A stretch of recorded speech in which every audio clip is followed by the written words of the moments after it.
नमस्कार मैत्रिणींनो. हे पहा काल मी गेले होते बोरमल नाथाच्या मंदिराला. तिथे बोरमल नाथाच्या पुढचे आहे महादेवाचं मंदिर. महादेवाचं मंदिर खूप जुन्या ह्याच्यातलं आहे. मग आतमध्ये पूर्ण गाभारा आहे आणि गाभाऱ्यामध्ये सगळे सुखसखाटे, एकसुद्धा माणूस नाही. दुपारची वेळ होती आणि मी दुपारचीच गेले होते.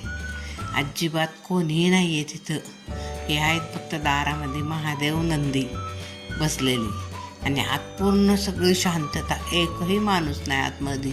आणि मी एकटीच आतमध्ये गेले. गाभाऱ्यामध्ये पूर्ण सगळी शांतता होती. एक माणूस नाही. दुपारची वेळ होती. ही आहे गाभाऱ्यातली महादेवाची पिंड आणि पिंडीचं दर्शन घेतलं. जरा 5 मिनटं मी शांत बसले, जरा बरं वाटलं आणि देवाचे दर्शन घेतले. जरा वेळ बसले आणि म्हणलं आता चला.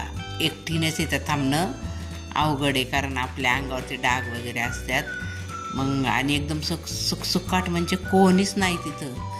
एक पक्षीसुद्धा नाही आहे. फक्त महादेव आहेत आणि महादेवांचं देऊळ आहे. मग मी अशी पटकन देवाचं दर्शन घेतलं. 5 मिनटं बसले, जरा तिथला भस्म घेतला, कपाळाला लावला आणि म्हणलं आता चला. जास्त वेळ इथं थांबणं आपलं धोक्याचं आहे, कारण तिथे कोणीच नव्हतं. सगळी साखरपुडा पलीकडं होता, तिकडे सगळी गर्दी होती.